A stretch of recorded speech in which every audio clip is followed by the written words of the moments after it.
Hey, everybody. I see some folks starting to come in. Welcome. It is delightful to see you today. And just going to give us a beat as we get set up streaming and recording here. Nice to see all of you. We'll get started in just a moment.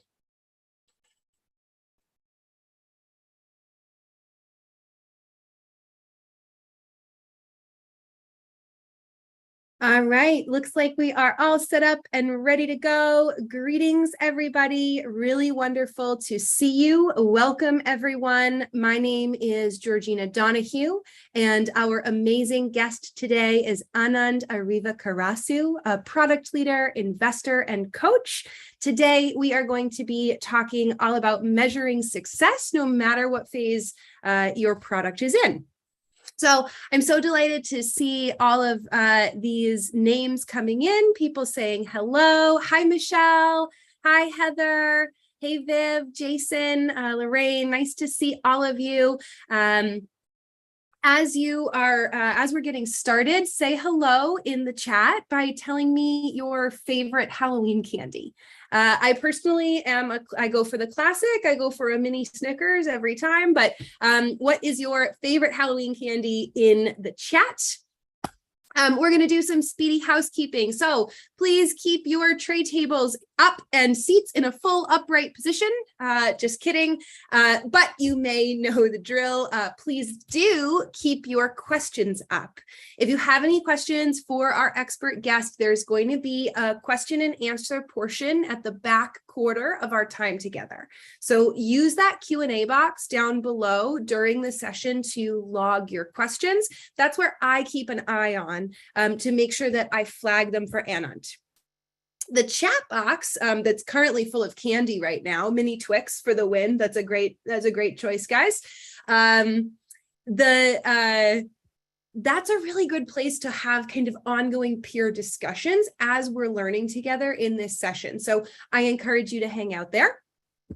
And speaking of the chat, please, when you are using the chat, make sure that you are using the drop down to select everyone. Otherwise, it's really just me who can see your comments, and I don't want your peers to miss out. If you need to drop off this session a little bit early, or you want to share these ideas with a peer, no worries at all. We've got you covered. This session is being recorded, and you will automatically receive a copy of it in your inbox in the coming days. So you'll receive that shortly. So no worries at all. Anand, if you could pop back to the previous slide for me, that would be wonderful. So I know a lot of you. I love seeing familiar names in the attendee list, although there's many of you I haven't met before. So I'll take this moment to introduce myself. My name is Georgina Donahue. I am the Director of Community here at Pragmatic Institute. And Pragmatic's alumni community is the home of all 200,000 plus Pragmatic certified alumni. And we really keep our product gang constantly learning with premier events like this one. And we also have an online space for alumni to exchange ideas, examples, advice, deliverables that they've used in the past. It's pretty awesome. We've got weekly instructor office hours, exclusive workshops, and just a tremendous collection of resources. So if you haven't taken foundations yet, I hope you do so that we can show you all of the amazing things that are waiting for you once you're an alum. So Nikki will drop the link for foundations. But now let's move right into our discussion. We can pop to the next slide, please. We are here to measure success through every stage of the product lifecycle. So this conversation is really about how you can utilize key metrics to ensure that you're on track through every part of your product journey. And Anand is going to cover KPIs for development, GTM, growth, end of life phases, and just really share some tactical tips that are going to get you going today. And I did get a sneak peek, so I know that you guys are all really going to like this, and I'm so excited for you to get to learn from him. So Anand has helped build over $2 billion valued startups. He's got a great knack for leading product growth and efforts. He's worked with FAANG companies like Facebook. And Anand is a mentor at accelerators. He coaches over 100 PMs on how to really align product principles with success. And today he's going to coach all of us for an hour. So let's get right to it. Welcome, Anand. Thank you for joining us. I hand the reins over to you. Hey, thank you, Georgina. Thank you all. I'm super glad to see nearly 500 participants up there. Thank you all for joining for the session. I hope I'm going to keep this session, very short, but also very useful and valuable for all of you, and for the time. So thank you again for the pragmatic alumni community to allow me to present and talk about how to measure success through every stage of the product lifecycle. Just want to start with some quick introductions. Before I go there, I want to also say, I'm going to keep this presentation more visual and more fun. I've been focusing on visual teaching and visual coaching for some time now. So I want to utilize that in this presentation. So let's go into the session today. So to start with, again, I'm going to talk about how to measure success at every stage of the product lifecycle. Again, you're going to see a lot of these visuals and characters that are going to come, that are going to be, consider them as product managers and product leaders that are presenting this. Before that, a quick intro about me. I've been in the tech space for the last 18 years, worked as a software engineer, product architect at Verizon for more than 6 years, then moved on into product role probably 12, 13 years ago. Worked at companies like Pinsight Media, Bungle, both were acquired.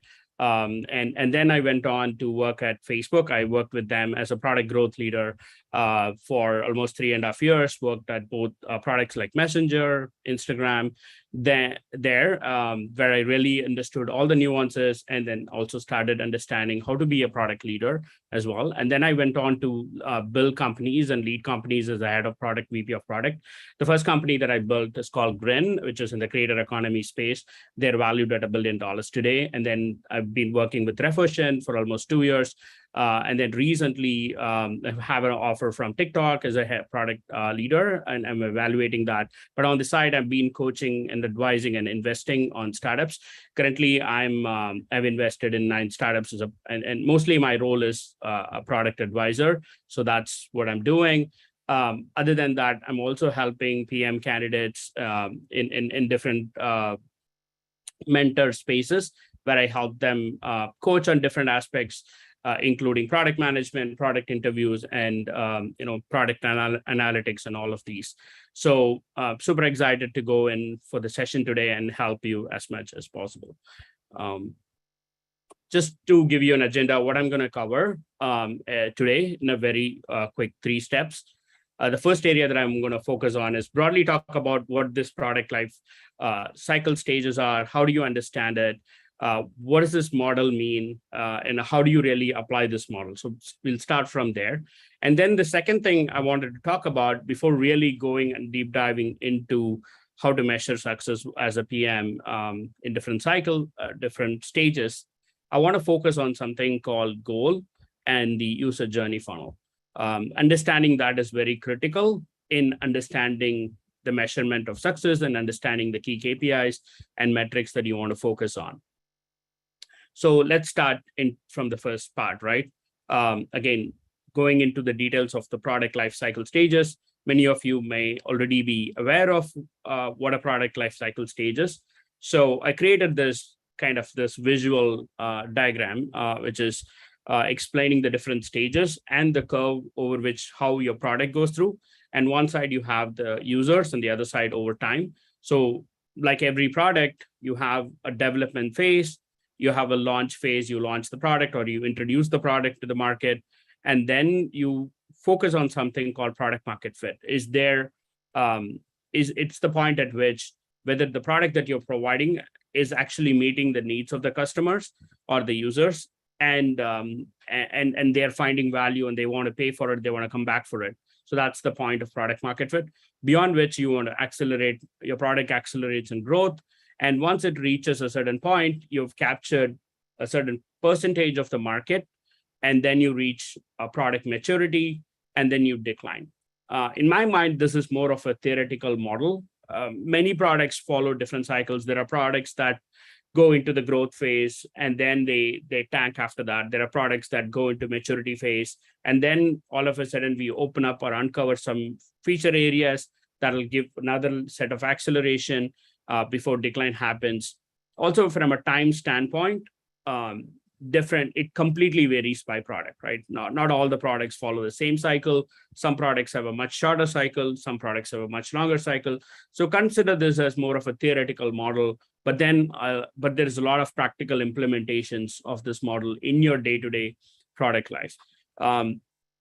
Before going into depth around how do we use this, how do you measure success in each stage, the first thing you should understand is, how do you know which stage of this product lifecycle your current product is in, right? I can go into broader areas and formulas and tell you this is what you should look at. But on a broad level, what we are looking at is your user adoption cycle, right? Like, how are users adopting your product? At the launch phase, you have the early adopters using your product, coming in, and then at a point in which you're continuously iterating and using them to learn and understand whether this particular target segment is actually valuing the features that you've launched. And then once you achieve product market fit, you put in all the effort to grow in that segment and make sure that you capture more of that market, and you reach after a certain point of maturity. So overall, understanding how user adoption happens in your product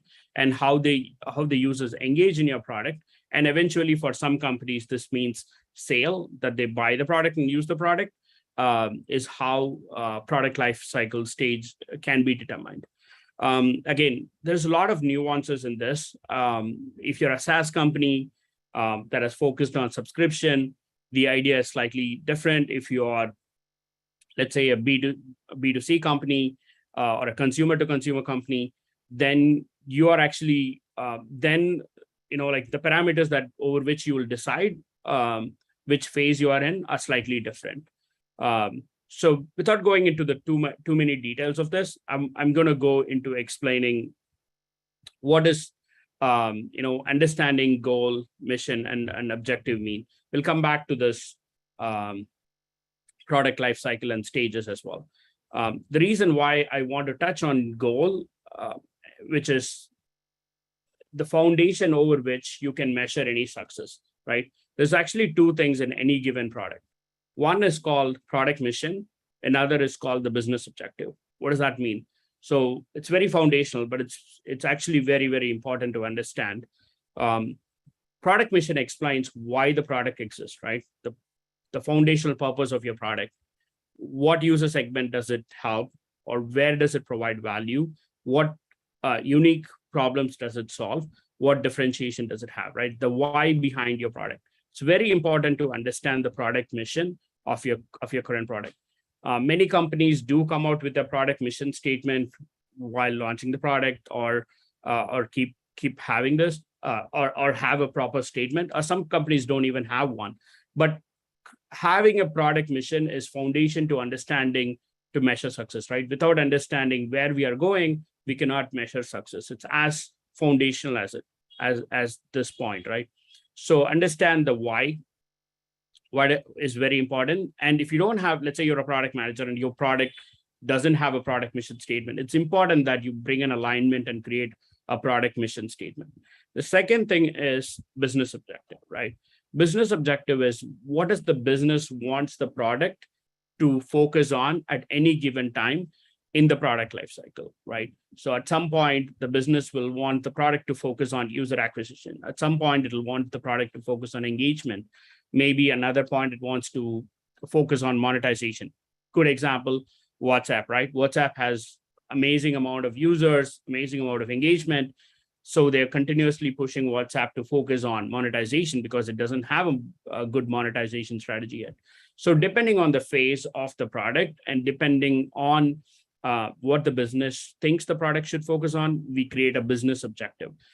It could be quantitative areas, like improvement of engagement or retention. It could be qualitative as well, like improve customer satisfaction or other areas, right? So that's what business objective is.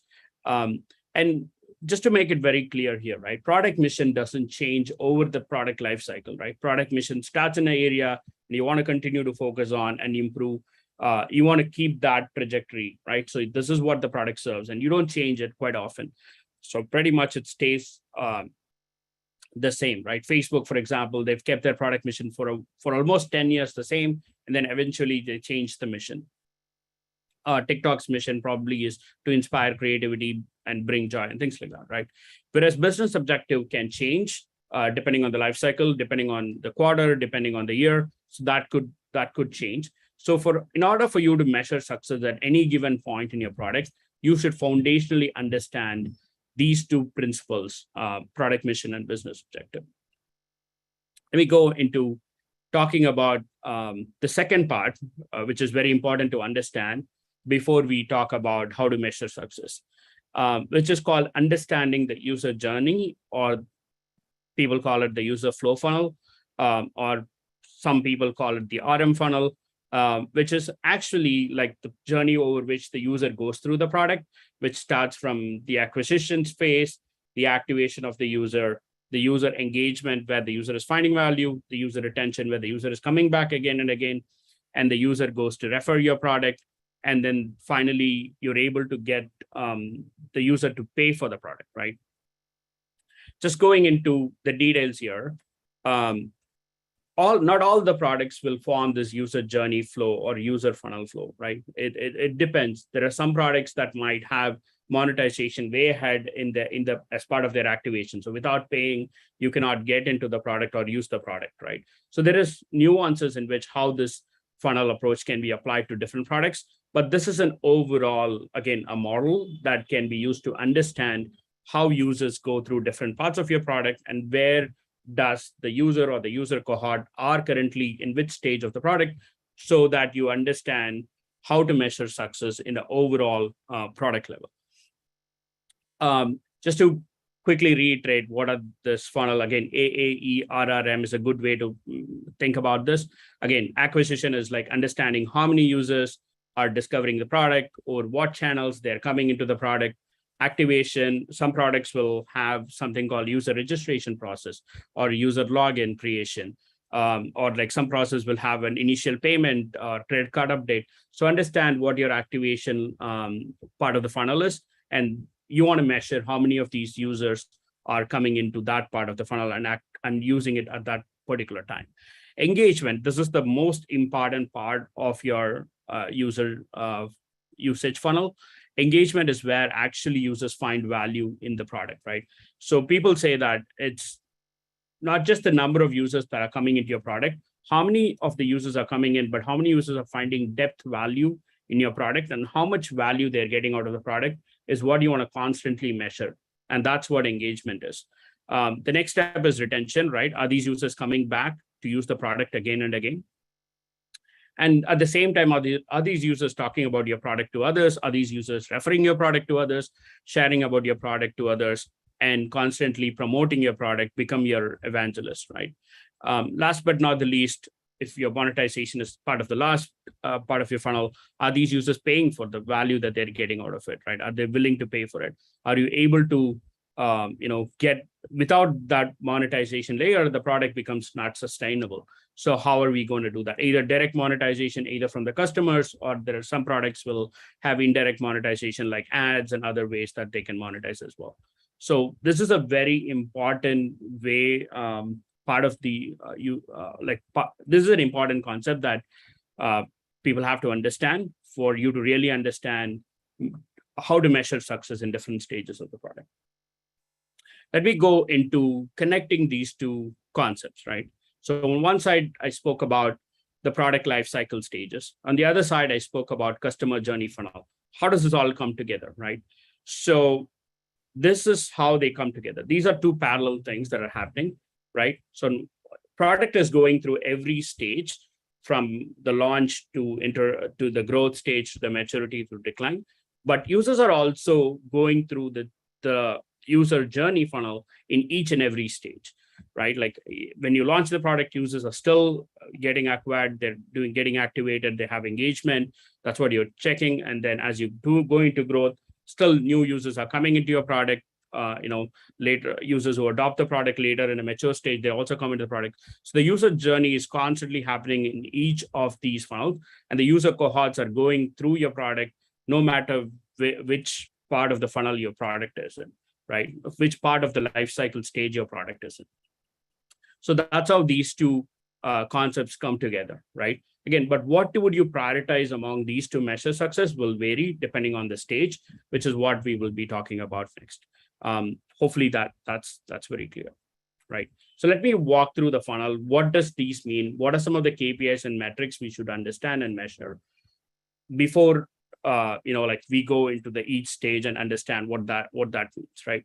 As I said, acquisition, all that means is like number of users visiting from the different channels, the time to activate, how long they come into the product, and the time for them to activate, and the cost of inbound is traffic, right? How much are you spending from a marketing acquisition standpoint to get inbound traffic to your product? Activation is the next step in which they're registering into it. They're creating a sign up. Some products have started skipping the step. Then you can merge the acquisition activation in one bucket. But still, how many of the customers are actually users are actually signing up, creating profile again per day, per week, per month, depending on the time criteria that you want to measure. You can keep those metrics, right? One of the most important metrics that you want to understand is the MAUs and DAUs, right? Monthly active users and daily active users. Why is monthly active users and daily active users part of activation, not necessarily engagement? Because active in general means users are coming and spending some time in your product, not necessarily going in depth and finding value. So what you can generally differentiate is the active users versus engaged users, right? Are users really coming into the product and going out? And that's what you want to measure at the activation level. Are people continuously, coming in, logging in, and going out? So that's one level. But when you want to go into engagement, you want to really measure the depth value that they're getting. Another important metric that you want to focus at the activation level is cost of acquisition, right? Especially for SaaS companies, CAC is a key area to think about, right? Cost of acquisition. How much are you spending for a customer to come into the thing, look at your product, and actually sign up for the product? That's a key metric to look at. The other one is on the engagement, right? This is the most important part of the user funnel.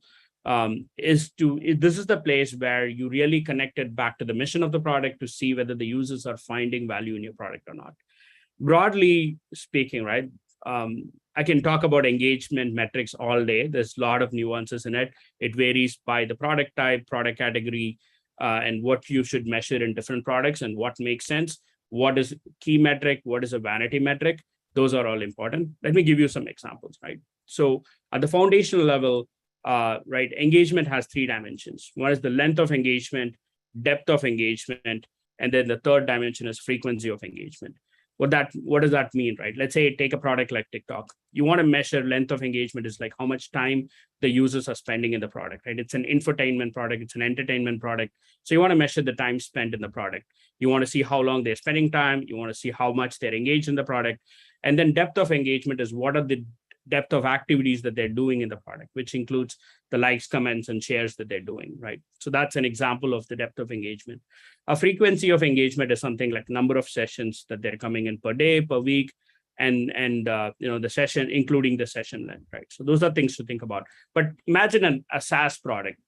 In a SaaS product, you don't measure time spent in the product. In fact, time spent becomes the opposite. You want to actually reduce the time spent by the user in the product. So time spent will not be a key metric there. In that case, you look at the productivity or the user value that you promise in the mission, right? So engagement is where you understand whether the users are finding value in the product and how much value they're able to extract from your product.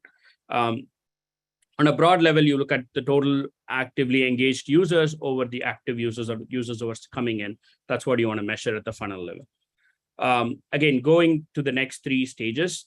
the retention, referral, and monetization. Retention is where you want to measure how often these users come back, right? There's something called L7 metric within a 7-day period, how often they come back. There's L28 retention within a 28-day period, how often they come back. There's also like 3DW, like within a week, in a 1 week period, how many do they come back 3 times in a week, right? So that's 3 days in a week. Those are some metrics that some of these companies follow. Another good metric is stickiness ratio, which is a ratio of DAU to MAU, which tells you like how of the daily active users, how many of the monthly active users, how often they come back on a daily basis, right? So that gives you a stickiness ratio. The flip side of retention is churn. You also have to measure how users are churning out and they don't come back at all. So you want to measure that as well. And a referral, as I said, is like how many times, how many of these users are sharing things in public. If you build a referral code-based system, how many of these new users are coming through these referral codes and links that are being done, right? It's a really good positive thing. And there's also like, if you look at NPS scoring system, it also talks about this, right? If your users are really going and promoting your product and things like that. So it's a very important way to measure customer satisfaction with NPS. The last but not the least, monetization, how much revenue you're making per user. Again, this is more like a SaaS metric. Again, some of this could also be applied to a business to consumer product as well. Another key important metric is lifetime value. It's just like the overall value that you estimate that the customer or the user is going to give back to you in terms of monetization value, something that you measure. Usually in SaaS companies, you measure the ratio of cost of acquisition to LTV. So you understand how much is the net ROI from the user, right? How long did they stay in the product? And how many months did they subscribe and pay for the amount of cost that you spend to get them acquired. So I'm going to pause here at this point before we go into the next things. I know I'm seeing a lot of questions come here. Georgina, if you have any questions on this particular topics that we covered, I'm happy to answer before we go further into measuring success here. Yeah, absolutely. Thank you. We do have a number of questions. We're going to save the discussion-based questions for the end, but I've got a couple clarifying and definition-based questions for you. Could you clarify for us the difference between cost of inbound traffic in acquisition versus the cost of acquisition that's in the activation section? Sure. Yeah, so there are 2 layers here, right? If you look at the funnel, again, this is not applicable to all products. This varies by products. One is like how many users are visiting your site. Let's say you're spending on advertising. How many users are visiting your site? Let's say 1,000 users are coming to visit your site. And then out of the 1,000 users, 200 of them are actually signing up in your site. They're creating the profile or the registration process you're doing. So 200 is the, so if you're spending, let's say $1,000 to get 200 users. So your cost of acquisition, if you're spending $1,000 and then you get 1,000 users to visit your site, that's cost of,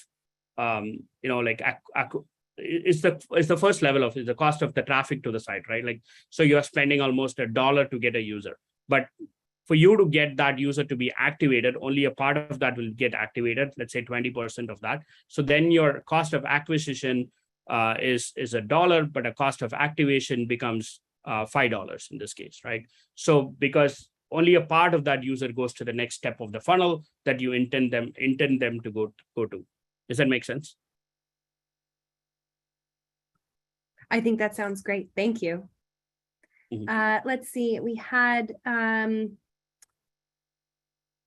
another question. Could you just remind us very briefly what the acronyms MRR and also ARR stand for? Yeah, this is monthly revenue rates and annual revenue rate. It's basically understanding how much revenue is coming to the company in terms of, especially for SaaS companies, these are key metrics to measure. How much revenue is the company making month over month or on an annual basis? Awesome. And then one other one, which you can answer quickly, is there a threshold for stickiness ratio that you would consider to be very good or maybe poor? Yeah, it's a good question. Again, like right now we're talking about broad products. It completely varies by the product category and product type. Again, there is benchmarks for the SaaS world, which I'm happy to share after the call. Again, there's no like one threshold for stickiness ratio. There's no one threshold for retention rate, because it varies by the product category, product type, and what domain are you in also comes into picture. Usually what people do is they create standards across these domains. If it's a SaaS product of this type, then this is kind of like a benchmark. That's how they take it from there. Awesome. Thank you. All right, folks, we are going to carry on forward. Just a reminder, we will have another Q&A session at the end of this call. If you'd like to ask a question for Anand to respond to, please, it has to go in the Q&A box so it doesn't get lost in the chat. But if you've got a question you'd like a peer to answer or discuss with you, the chat is the right place. Back to you. All right. Thank you so much. Yeah, so again, I wanted to go into the core product part of our discussion, right? How to measure success in each stage of the product lifecycle. Now that we have understood two foundational concepts, let's also understand something. What is the role of a PM, right? What is your core role as a PM in each stage of the product lifecycle? And then at last, we can bring all this together on what actions should you look at, what KPIs should we think about in each stage, and what should we measure for success, okay? So going into that, just, like I put together the slide of understanding like what is your role as a PM in each stage of the product lifecycle, and also understand which stage your product is in.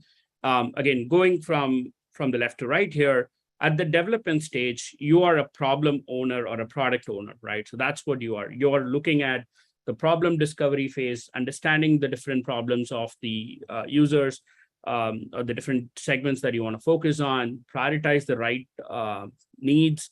And then you come out and work with your engineering team and your design teams to develop the right solutions and prioritize them. That's your full role, right? You're an enabler to the development team. So, and your role is to not only provide the inputs and the user stories, but also make sure that the development team is able to deploy and develop and deploy these solutions that you've built as part of your development plan. So that's the first phase. The second phase is when you have a MVP that's built. MVP means minimum viable product.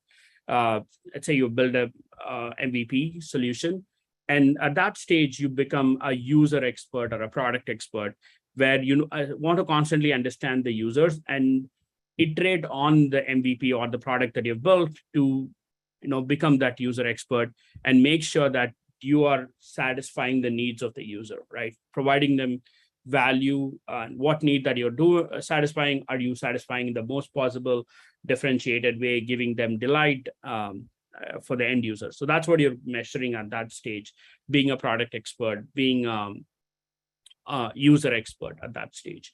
And then once your product reaches that product market fit, we'll talk about that.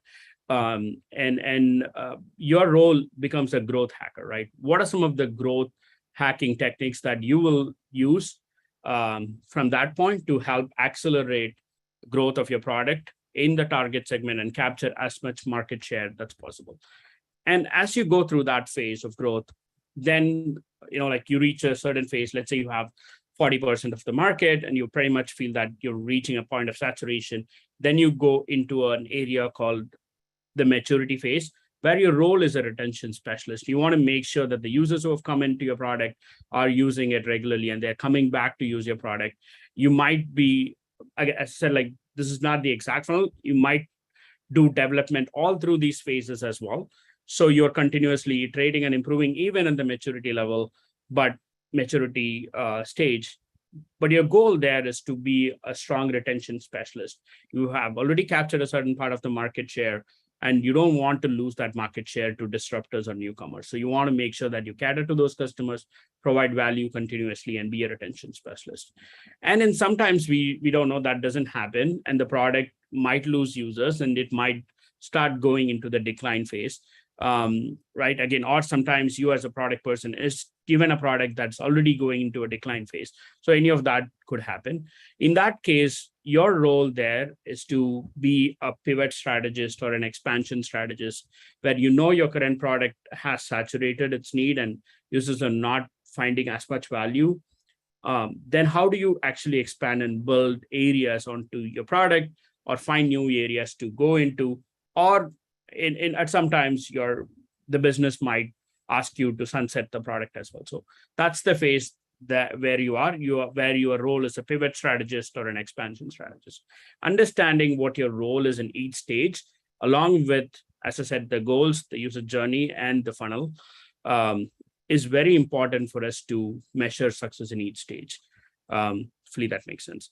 Want to give a quick input on what this all means. Let's go into the depth of it right now. Let's say on the development phase, as I said, your role is a problem owner or a product owner, right? Your goal is to prioritize the right user problems and build a viable solution, right? To deliver, a great MVP, or to provide provide a good solution that can come out of this phase, right? So what you're doing here is you're pretty much closely working with your design teams, development teams, and TPMs, and provide prioritized user problems, user stories, and work with them to brainstorm solutions and develop stories, right? That's the phase. A couple of key metrics on the development side development phase that you as a product manager should be looking at is one thing called on-time delivery, right? So to understand whether the estimated backlogs and product prioritized, user stories are all getting delivered as you planned for a given sprint, or like for a given phase or a given quarter, right? So that's what your role is, to constantly look at the on-time delivery. The second part of that is work collaboratively as a team to understand team velocity, right? Not just the development velocity, design velocity, but also as a product and development team. Are you understanding the team velocity? And are you working closely in the agile process, which most of these companies are following, to assess the performance of the different teams and constantly do retrospectives to improve that, right? That's a key job of a product manager or a product owner at this point, right? That's a key thing. The other thing you should also be looking at is quality of the product that's getting released. You should also be working closely with the Q&A or the testing teams to understand how good the quality of is, how many bugs are being written, the bug rate that are coming up, and how well you're able to deliver development outputs, right? So that's kind of the phase where you are, and those are your important key metrics and KPIs that you want to measure. The second part of the phase is the introduction phase or the launch phase. This is the phase, as I mentioned, your goal is to achieve product market fit, help you understand whether the features that you're building with all those discovery that you did and the prioritization that you did and the launch that you're doing, is it actually creating values for the user? Is it actually delighting the user? Is it actually helping them, distinguish from the competition? And is it actually going to give you that sustainable monetization phase, right? That's the goal of this phase, is to achieve product market fit. And you're constantly iterating, working with the development team, and you're becoming a user expert, understanding all the small nuances. What kind of users are using your current product that you've launched in that alpha beta phase, and see what needs are met, what needs are unmet, develop new insights out of it. The key aspect of this phase, as you move from this phase to next phase, is to continuously measure user engagement, right? It's not just, it's very important that you focus on user engagement, users who are finding value in your product, not just user acquisition, how many users are coming into your product, because you might end up into a leaky bucket problem where you don't have a proper solution and you keep bringing new users into your product and they don't find value, they leave the product, right? So your goal is to make sure that the users who are coming in are finding good value in the product, are engaged in the product. So that's an important thing that you look at. The second thing that you look at, again, with that early adopters or the alpha beta phase, you want to understand is the feature adoption, right? How are they adopting the features? How are they, how are they using the features? Which features are getting used most? What features are they finding higher value, right? That's an important thing to look at from a qualitative side. The third thing that you should be starting to measure from this point on is the NPS or the CSAT, right? So you get the quantitative metrics on user engagement, feature adoption from the as a key metric, but also you should look at the qualitative side, which is the customer satisfaction or the NPS, and how are the users really looking at these features or looking at the product and overall, is it really meeting their need? Are they finding value here? We'll also talk about something called the PMF criteria, the product market fit criteria, and how do you really know whether you've achieved product market fit or not? It's an important thing to understand in this phase. So this is what I'm going to talk again. I could do a whole day of workshop on these areas, but I want to give a quick summary on some of these, right?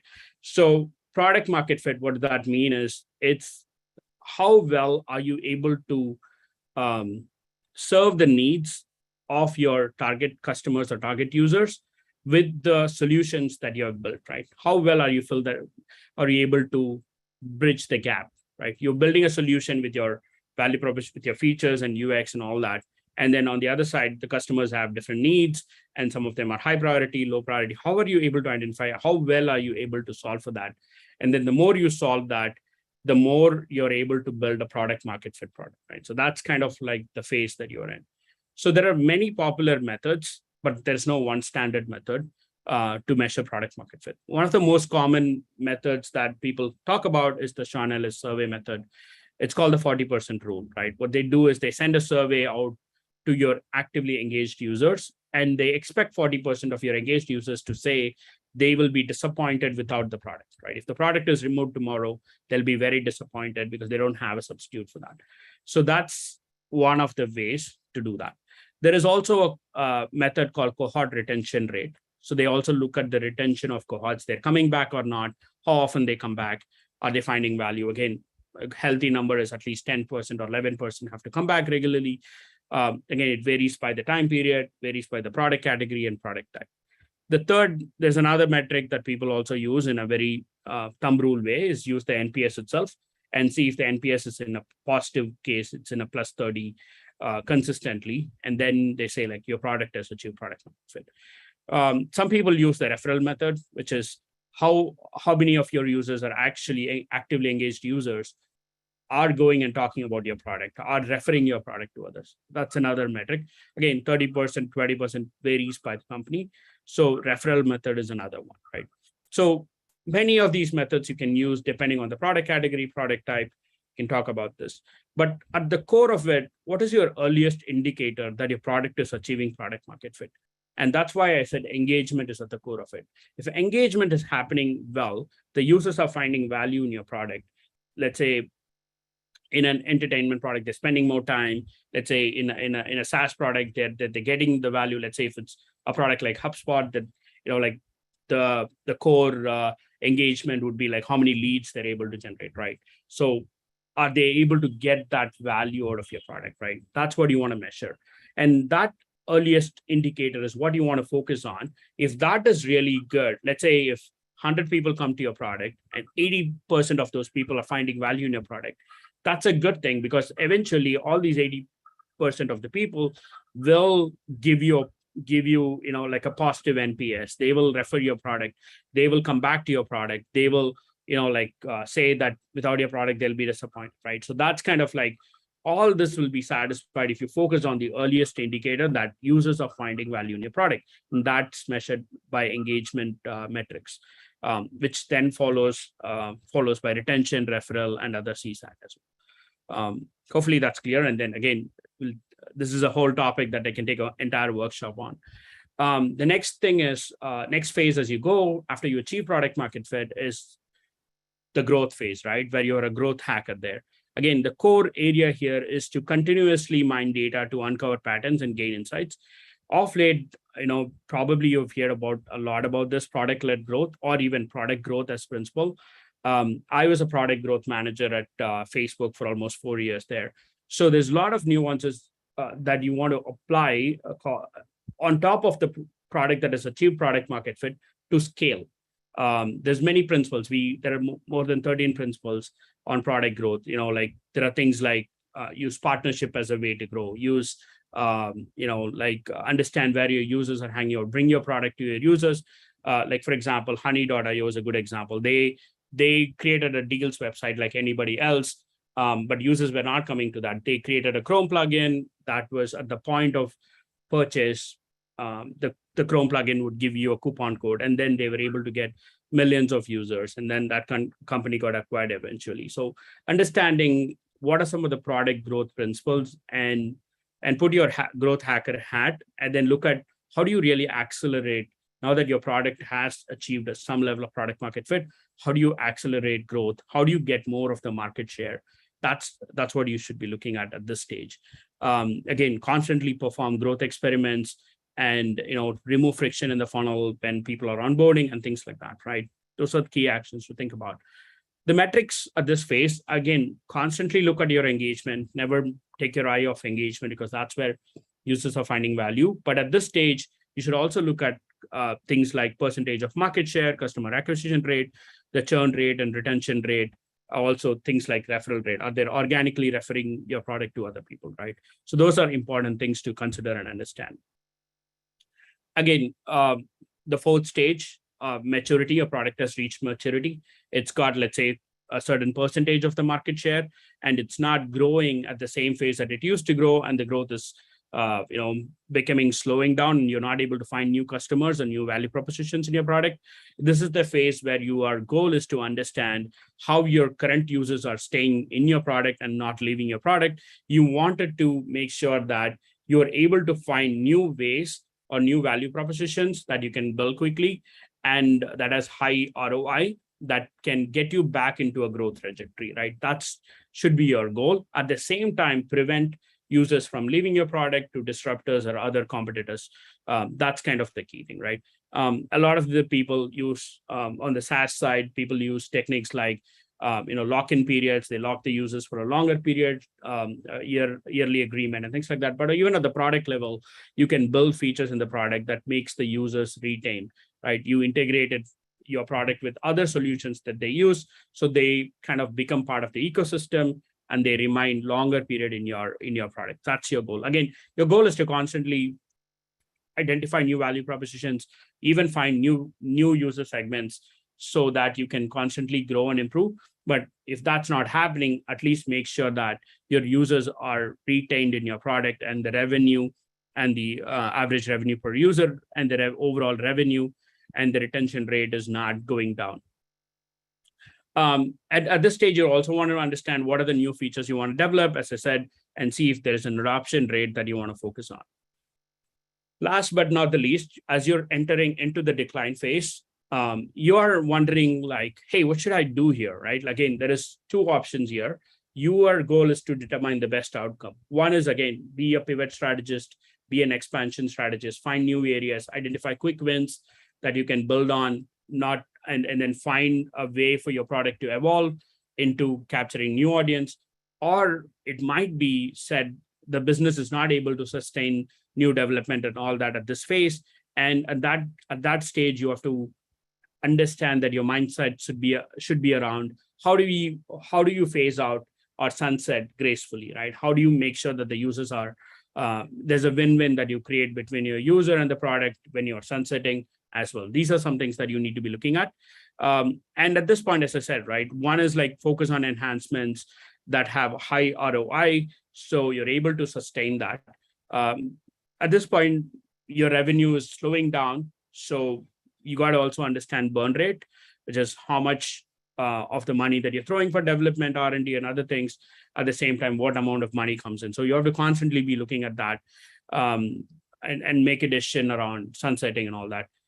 Last but not the least, understand user churn rate, MRR, ARR as well. So these are the key things to be watching out for when you're declining and making sure you're making the right business outcome for the product. Just going to make a quick conclusion here. One is to measure success, always understand the why behind the product mission, and the business objective. Also understand the user journey, the key actions and the metrics that you want to measure along the user journey. Understand the product lifecycle stage, which stage you are in, and appropriately choose the right key metrics to measure. Also stay away from vanity metrics, right? For example, as I said, time spent can be a great metric for an entertainment product, but time spent can be a bad metric for a product that is doing automation for users, right? Like you want to understand what's the value that you're creating to your user, and then create the right appropriate key metrics and stay away from vanity metrics. That's all I would conclude for the day. Again, we can talk about this all day. So happy that I was able to cover this. Last but not the least, I wanted to say thank you. Thank you for all of you who have joined today to attend the session. Hopefully this was valuable and helpful. You can reach out to me on LinkedIn. My LinkedIn is here for you to reach out. I want to also quickly say thank you. I'm investing in a platform, and I'm a product advisor to a platform called Drawify, where you see all these sketches brought from there. And there's a Drawify, Alina. Thanks for her to help me sketch all these things to make it more visual so that it's easy to learn and understand. I'm going to pause there. Georgina, hopefully we have more questions I'm able to answer. We are like roughly 10 minutes. Yeah, we have a record number of questions, all sorts. But the first one that I want to start with, I love Steven's question. He said, what books would you recommend that cover these concepts? So I wondered if you wanted to share a little bit with us about your forthcoming book. Oh, yeah. So I'm writing a book around like product metrics and one on product leadership. It's going to be very visual. It's going to have like all these visual elements in it.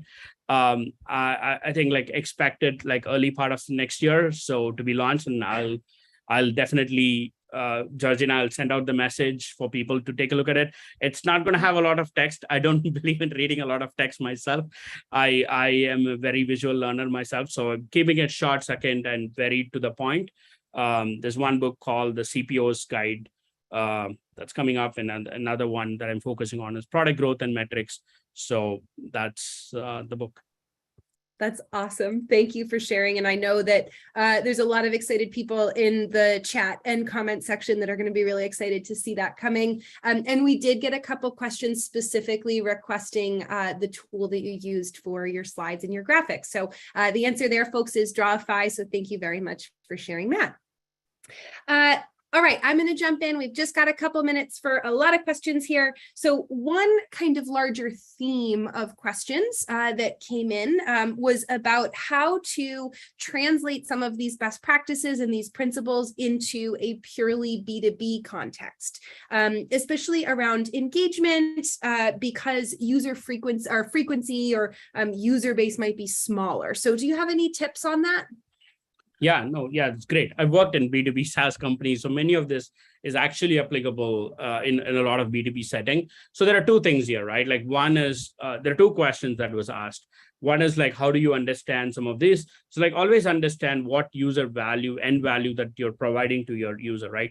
What's the mission of your SaaS product? What does it help for the end enterprise or end user that is using your product? So understand that to build an engagement score and metric around that. Are you really able to do that? We call this the mission metric. Are you able to provide real value to the end user for the money that they're paying? So that's one thing.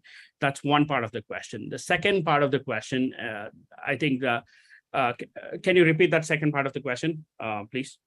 Yeah, the question is really around how sometimes the user base is smaller. Sure. And so a change from 1 to 3 is actually a big deal, right? Yeah.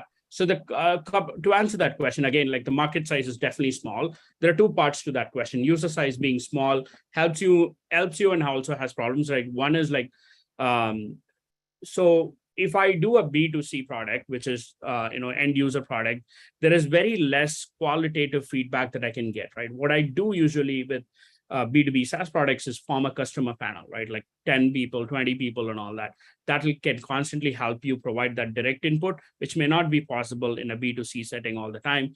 And it's wide. So that's the advantage. And then the other side is like, you just have to appropriately number it. Let's say you have, you're looking at targeting a certain domain, let's say e-commerce, and then there are so many e-commerce companies out there or e-commerce merchants out there, and then you break it down and say like, okay, these are the types that I'm going to manage, and this is my potential market, right? So you'll have a number of that. There are, let's say 50,000, like maybe there's 1 million customers on Shopify, and then let's say 50,000 of them are high value. This is what my target is. So kind of like really break down your market, understand there's a lot of good, data aggregators out there who can provide you some estimation of the market, over which you can decide, okay, this part of the segment is what I achieve. If you achieve 5% of the market, then that's good. So kind of come out with a number from a market number. That could be an easy way to do it, or look at it from a competitor standpoint. Who are your competitors? And if you have access to understand how big they are, and then that could also can help you scope it to understand where should you be in terms of like growth and all that. Awesome. That's really helpful in clarifying. Thank you. Another question that was asked in a number of ways by a number of people was about how to record and track all of these metrics in a meaningful way, either with a framework, a specific online tool, or just general best practices you recommend. Yeah, it's good. I think like there are many tools that are really good in product usage and measurement that you can definitely use to understand engagement of the user. And there are, again, I could name many tools that people use on the product level. There's also like broadly tools like Google Analytics are also useful to understand the top level metrics. So usually what I do is I do a combination of this. So I do the product usage tools, I bring in data from there. I take the qualitative tools where I get the CSAT and all that I bring together. And then I also combine that with my own DB queries on seeing like, okay, if the customer upgraded, if the customer is not there. So the bunch of queries that I do, and then I bring all that together to something called a product dashboard. And then look at it in an overall way. Okay, where does our product go? Like whether users are finding value or not. So that is what you can create as an overall dashboard with usage metrics, with business level metrics, and with some of the growth metrics as well. Bring that all together into one unified place, so you can wake up and look at it on a regular basis and see if something is going right or wrong. Gotcha. All right, jumping right into what might be the last question, really about collaboration across the entire team. For organizations that have separate roles for product managers as well as product owners, how do both of those roles participate in measuring success together? Yeah, it's a great question. Yeah, definitely, right? Like again, the startups that I've built and worked on, or like in my previous role as well, usually I have the same person to manage both sides. The product manager becomes the product owner in the Scrum language, and then they have to work closely with the development teams, deliver the user stories as needed, right? But if you have them separate, you still have a bit more luxury in your hand. Then what you can do is like the product manager's role can focus a little bit more strategic, kind of like understanding the market, understanding the customer side, understanding the business side more, and then they can work with the product owners like very collaboratively to help translate those business requirements and actual user stories, actual Scrum development, and so the product owner can go a little bit more technical into it, and the product manager can be a little bit more strategic, business facing, connecting with the business side, and both can prioritize the tasks. Again, there's so much to do as a PM, so you can actually clearly delineate the work and then separate it among them, and that way you can actually have higher velocity of delivery as well. Awesome. Thank you for sharing. All right, folks, I am so sorry that we are bumping up against the end of our time together because I have absolutely loved this, and it seems like everybody else has too, because there are dozens and dozens of exciting praises and thank yous in the chat.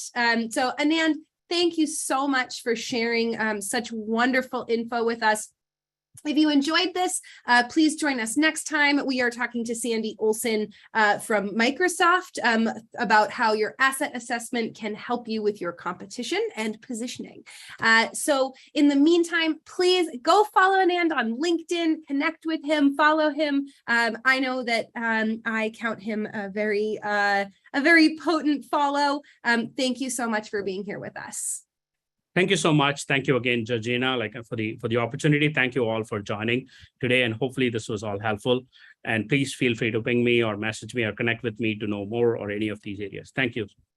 Awesome. Thank you everyone for joining, for your wonderful questions. We will catch you next time.